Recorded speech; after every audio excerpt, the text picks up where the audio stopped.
কারণ স্বৈরাচারের দোষর সে ছিল, এটা তো আপনি বলছেন, আদালত তো বলেনি। আর যদি আদালতও বলে, তাহলে আদালতে সেটা যদি অপরাধ হয়, যদি অপরাধ হয়, সে অপরাধের শাস্তি আদালত নির্ধারণ করে দেবে। আপনি কে হে? আপনি জামাত করেন, অথবা আপনি এনসিপি করেন, অথবা আপনি বিএনপি করেন, অথবা আপনি এবি পার্টি করেন, আপনি যে পার্টি করেন, আপনার মধ্যে কি সেই এখতিয়ার জন্মে যে আপনি একজন গায়ে আঘাত দিবেন, একজনের বাড়ি আগুন দিয়ে পুড়িয়ে দিবেন? পারেন? আসসালামু আলাইকুম প্রিয় দর্শক, আজকে একটা ছোট ঘটনা নিয়ে কথা বলছি, এবং সেটা ঢাকা থেকে অনেক দূরের ঘটনা। সেই সীমান্তবর্তী এলাকা পঞ্চগড়ের সদর উপজেলার একটা ইউনিয়ন, চাকলাহাট ইউনিয়ন। সেই ইউনিয়নের ঘটনা, মানে থানা পর্যায়ে না, ইউনিয়ন পর্যায়ের। কিন্তু এই ঘটনাটা সোশ্যাল মিডিয়ায় একটা ভিডিও ছড়িয়ে পড়েছে, প্রায় 1.5 মিনিট, 1 মিনিট 35 সেকেন্ডের একটা ভিডিও। সেই ভিডিওতে যে ঘটনাটা ঘটেছে সেটা সংক্ষেপে আপনাদেরকে আমি বলি। ওই ইউনিয়নের একটা আওয়ামী লীগের অফিস ছিল। বাংলাদেশের সব ইউনিয়নে আওয়ামী লীগের অফিস ছিল। এখন সেই অফিসটাকে জামাতের কয়েকজন লোক এই গত 1.5 বছর অথবা বিগত সময়ে তালা মেরে দিয়েছিল। সেই তালাটা শুক্রবার দিন, মানে নির্বাচনের পরের দিন, ওখানে কিন্তু নির্বাচনে বিএনপির প্রার্থী জিতেছেন। ওখানে এনসিপি সার্জিস আলম প্রার্থী ছিলেন, সার্জিস আলম হেরে গেছেন, বিএনপি প্রার্থী জিতেছেন। তো বিএনপির উপজেলা বিএনপির যিনি সভাপতি, তার নাম হলো আবু দাউদ প্রধান, তার উপস্থিতিতে ওই ইউনিয়নের যে আওয়ামী লীগের অফিস আছে, সেই অফিসে লাগানো তালাটা খুলে ফেলা হয়েছে। উনি সেখানে উপস্থিত ছিলেন, ওনার বক্তব্য অনুযায়ী সেটা খোলা হয়েছে। এটা নিয়ে মোটামুটি একটা, এই ভিডিওটা ছড়িয়ে পড়েছে সোশ্যাল মিডিয়ায়, বেশ একটা হইচই এটা নিয়ে হচ্ছে যে কেন খোলা হলো, খোলা ঠিক হলো কিনা, এই সমস্ত কথাবার্তা হচ্ছে। এখানে আবু দাউদ সাহেব, উনি প্রথম আলো পত্রিকাকে এই ব্যাপারে, প্রথম আলো পত্রিকা তাকে জিজ্ঞাসা করেছিল, আপনি এটা খুলে দিয়ে, আপনার উপস্থিতিতে খোলা হয়েছে কিনা, আপনি খুলতে বলেছেন কিনা, এটা নিয়ে ওনাকে প্রশ্ন করা হয়েছে। আবু দাউদ সাহেবের বক্তব্যটা আপনাদেরকে আমি একটু শোনাই, আপনারা শুনেন। তিনি বলেছেন যে আজ সকালে চাকলা বাজারে যাওয়ার পর কয়েকজন আমাকে এসে বললেন, আওয়ামী লীগ অফিসে যে তালা লাগায় রাখছে, এটা নিয়ে সেখানে উত্তেজনা বিরাজ করছে। তখন আমি বললাম, উত্তেজনা তৈরি করা যাবে না, যে যে অবস্থানে আছেন শান্তিপূর্ণভাবে থাকেন। আমরা এক এলাকার মানুষ, সবাই সহ অবস্থানে থাকব, কেন তালা দেবে? পরে তালা খুলে দিতে বলি। জামায়াতের লোকজন তালা লাগিয়ে দিয়েছিল, তারাই আবার তালা খুলে দিয়েছে। এটা মূলত এলাকার শান্তি শৃঙ্খলা বজায় রাখার জন্য, এখানে কোনো দলীয় সিদ্ধান্ত নেই। এটা নিয়ে এখন অনেকে ষড়যন্ত্র করে ভিডিও ছড়িয়ে দিচ্ছে। এইগুলো ওনার বক্তব্য। এবং উনি যখন তালাটা খোলা হয়, তখন তার পাশে দেখা যায়, ভিডিওটাতে দেখা যাচ্ছে যে ওখানে একজন আওয়ামী লীগের একজন নেতা, যে ওই ইউনিয়ন আওয়ামী লীগের যুগ্ম সাধারণ সম্পাদক মিস্টার কামরুজ্জামান, উনি ওখানে দাঁড়িয়ে আবার কিছু বক্তৃতাও দেন। বক্তব্যটা এরকম যে উনি যে কথাগুলি বলেছেন, সেই কথাগুলিও আমি মনে হয় একটু আপনাদেরকে, সবগুলি না, আমি একটা জায়গায় কেবল পড়ে শোনাতে চাই। তিনি লিখেছেন, মানে তিনি যেটা বলেছেন ওখানে, এই কামরুজ্জামান, ওনার ডাক নাম বুলেট, তিনি বলেছেন, যারা এই দেশটাকে পাকিস্তান বানাতে চেয়েছিল, যারা বাংলাদেশের স্বাধীনতার পক্ষের প্রতিটি দলকে নিশ্চিহ্ন করার চিন্তা ভাবনা করে বাড়িতে অফিসে হামলা করে বন্ধ করে রেখেছিল, সেই অফিস আজকে প্রথমে তিনি চাকলাহাট ইউনিয়ন আওয়ামী লীগ অফিস অবমুক্ত করলেন। আমরা চাকলাহাট ইউনিয়ন আওয়ামী লীগ সহ সব অঙ্গ সহযোগী সংগঠনের পক্ষ থেকে তিনার কাছে আমরা কৃতজ্ঞতা প্রকাশ করছি। এই তিনার কাছে মানে ওই দাউদ সাহেবের কাছে। বিএনপিরও কিছু লোক আছে যারা এটা পছন্দ করেননি। এই পঞ্চগড়ের সাবেক ছাত্রদল নেতা একজন আছেন, জাসাস নেতা ইউনুস শেখ, তিনি আবার এটা নিয়ে একটা কমেন্ট করেছেন ফেসবুকে, এবং উনি লিখেছেন যে পঞ্চগড় সদর থানার সভাপতিকে কে দায়িত্ব দিয়েছে আওয়ামী লীগকে পুনর্বাসন করার জন্য আমার বোধগম্য হলো না।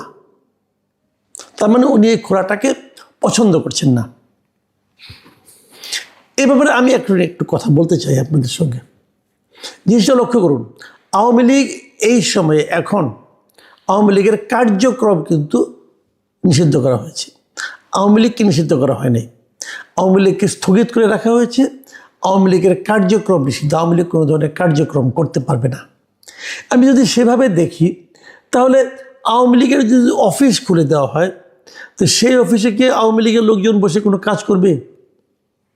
যদি দলীয় কোনো রকম কার্যক্রম করে, তারা যদি অন্য মানুষের সঙ্গে কথা বলে, অন্যদেরকে দাওয়াত দেয় দলে, অথবা দলের জন্য কোনো মিছিল বের করে, সেটা নিশ্চয়ই অন্যায় হবে, কারণ আইন তো এটা আইন লঙ্ঘন হবে।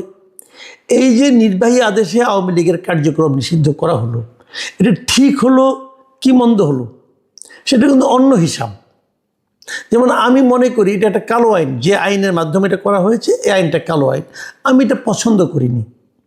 এখন আমি যদি পছন্দ না করার অধিকার আমার আছে, কিন্তু আমি পছন্দ করিনি বলে এই কাজটা আমি করতে পারি না আবার। কারণ যতক্ষণ পর্যন্ত আইনটা, আমি যদি কোনো আইন পছন্দ না করি, তাহলে সেই আইনটা আমি পরিবর্তনের জন্য চেষ্টা করতে পারি, এটুকু আমার বৈধতার মধ্যে আছে। কিন্তু ওই আইনটা আমি যতক্ষণ পর্যন্ত ওই আইনটা বাতিল না হবে, ততক্ষণ পর্যন্ত ওই আইনটা আমি অমান্য করতে পারবো না। এটা হলো আইন মান্যকারী প্রত্যেকটা মানুষের দায়িত্বের মধ্যে পড়ে। কাজেই একটা কালো আইনের মাধ্যমে আওয়ামী লীগের রাজনৈতিক কর্মকাণ্ড স্থগিত করা হয়েছে, এই আইনটা আমার পছন্দ নাও হতে পারে, কিন্তু আমি এটাকে অমান্য করতে পারবো না। অমান্য করলে আমার এই আইনে যে সাজার কথা বলা হয়েছে সেই সাজা ভোগ করতে হবে, এটা কিন্তু পরিষ্কার। এখন প্রশ্ন হলো, রাজনৈতিক কর্মকাণ্ড স্থগিত করার মানে কি? এই আওয়ামী লীগের যা কিছু আছে সব আগুন দিয়ে পুড়িয়ে দিতে হবে? এই অফিস যেটা আছে, যদি দুদিন পরে আদালতের নির্দেশে হোক অথবা আরেকটা নির্বাহী আদেশে হোক, যদি আওয়ামী লীগের কার্যক্রম আবার চালু করে দেওয়া হয়, তখন আওয়ামী লীগ কী করবে? তখন আওয়ামী লীগকে আবার নতুন অফিস বানাবে, না এই অফিসে বসবে? এই অফিসের মালিকানা তো আওয়ামী লীগের, অথবা কোনো ব্যক্তির, অথবা আওয়ামী লীগের কোনো কর্মকর্তার। এটা তো নিষিদ্ধ করা হয়নি। নিষিদ্ধ করা হলে আপনি শেষ করে দিতে পারতেন, নিষিদ্ধ তো করা হয়নি। তার মানে এই অফিসটা এভাবেই থাকবে। এখন যদি অফিসে তালা মারা হয়, যদি তালাটা আওয়ামী লীগের নিজের লোকেরা মারে, তাহলে কোনো আপত্তি নেই, তার প্রপার্টি, সে মারতে পারে। কিন্তু এখানে জামাতের লোক তালা মারল কেন?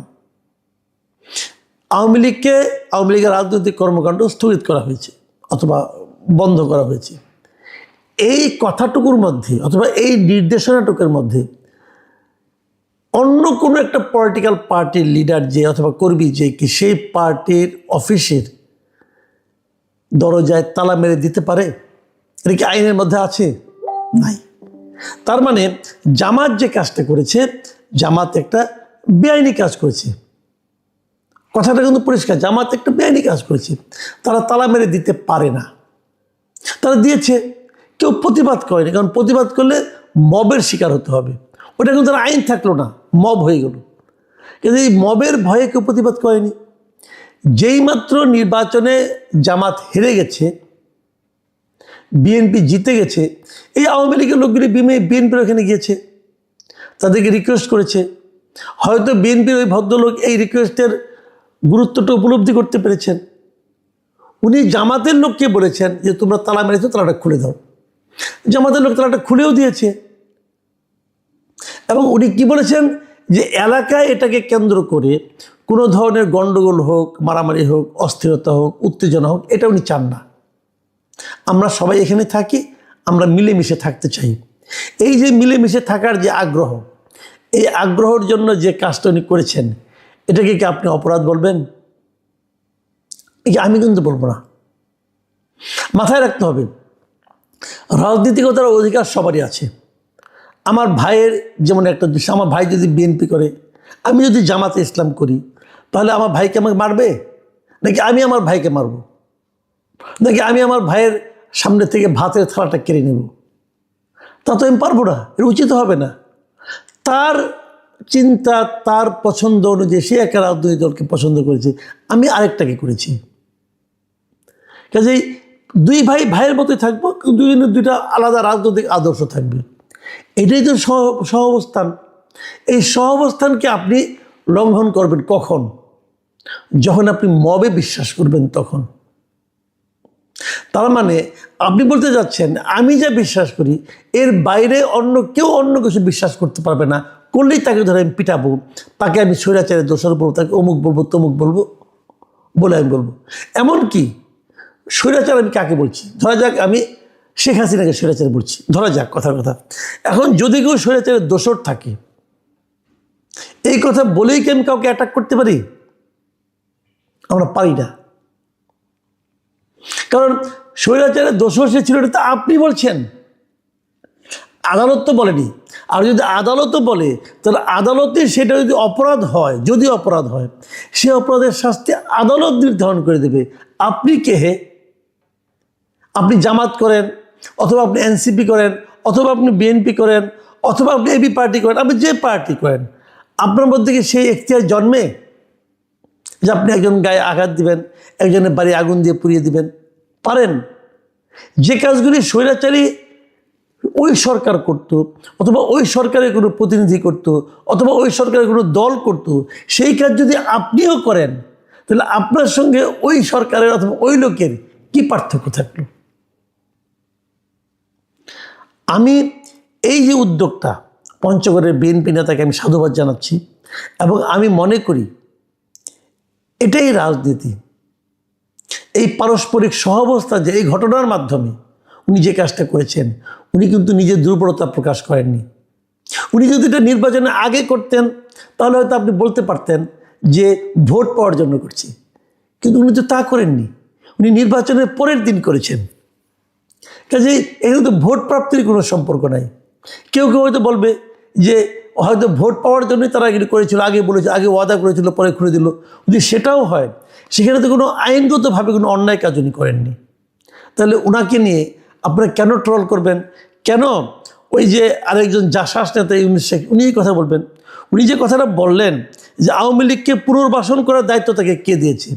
আওয়ামী লীগ তো এভাবে পুনর্বাসিত হচ্ছে না। এর আওয়ামী লীগের পুনর্বাসনটা আপনি কোথায় পেলেন? উনি তো এমন কিছু করেননি যাতে নাকি আইন অমান্য করতে হয়। উনি যে কাজটা করেছেন আমার বিবেচনা ভালো করেছেন। আমি জাসাসের ওই নেতাকে বলবো, আপনি বেটার একটা কাজ করেন। আপনাদের যে শীর্ষ নেতা আছেন মিস্টার তারেক রহমান, উনি এই নির্বাচনের পর, এই নির্বাচনে বিপুল বিজয়ের পর উনি কি বলেছেন তার একটা ভিডিও আপনি বিএনপির অফিসিয়াল পেজে গেলে পাবেন। আমি ওই ভিডিওটা আপনাদেরকে কথাগুলি পড়ে শোনাই। উনি বলেছেন যে বিজয়ীর কাছে পরাজিতরা নিরাপদে থাকলে বিজয়ের আনন্দ মহিমান্বিত হয়। অনুগ্রহ করে কেউ প্রতিশোধ বা প্রতিহিংসা পরায়ণ হবেন না। বিজয়ী আওয়ামী লীগ, পরাজিত কারা? পরাজিত অন্য রাজনৈতিক দলগুলো। যেমন ধরেন এখানে আওয়ামী লীগ পরাজিত। এখন আওয়ামী লীগ যদি বিএনপির কাছে নিরাপদে থাকে, কেবল তাহলেই কিন্তু বিজয়ের আনন্দটা মহিমান্বিত হয়। রাজনীতি আপনি করেন জাসাস, আপনি রাজনীতি জামাতের কাছ থেকে শিখেন না, আপনার নেতার কাছ থেকে শিখেন। এই দেশটাকে সামনের দিকে অগ্রসর করতে হলে না, জাতিকে ঐক্যবদ্ধ করতে হবে। জাতিকে খণ্ড খণ্ড ভাগে ভাগ করা যাবে না। প্রতিহিংসা আরেকটা প্রতিহিংসারই জন্ম দেয়। যে ভুলটা আওয়ামী লীগ করেছিল, যে ভুলটা করার কারণে আওয়ামী লীগের রাজনীতি আজকে এই দুরবস্থার মধ্যে পড়েছে, আওয়ামী লীগের সেই বিশাল বিশাল নেতারা লেজ গুটিয়ে দেশ ছেড়ে পালিয়েছে, সেই ভুলের দিকে আপনারা ধাবিত হবেন না। আমি আওয়ামী লীগের শীর্ষ নেতা জনাব তারেক রহমান এবং পঞ্চগড় উপজেলা বিএনপির সভাপতি আবু দাউদ প্রধানকে ধন্যবাদ জানাচ্ছি, এবং আমি আপনাদের মধ্যে জাতিকে ঐক্যবদ্ধ করার যে আকাঙ্ক্ষা দেখেছি, সে আকাঙ্ক্ষা নিয়ে আশান্বিত হতে চাচ্ছি। প্রিয় দর্শক, এখন এ পর্যন্তই। আল্লাহ হাফিজ।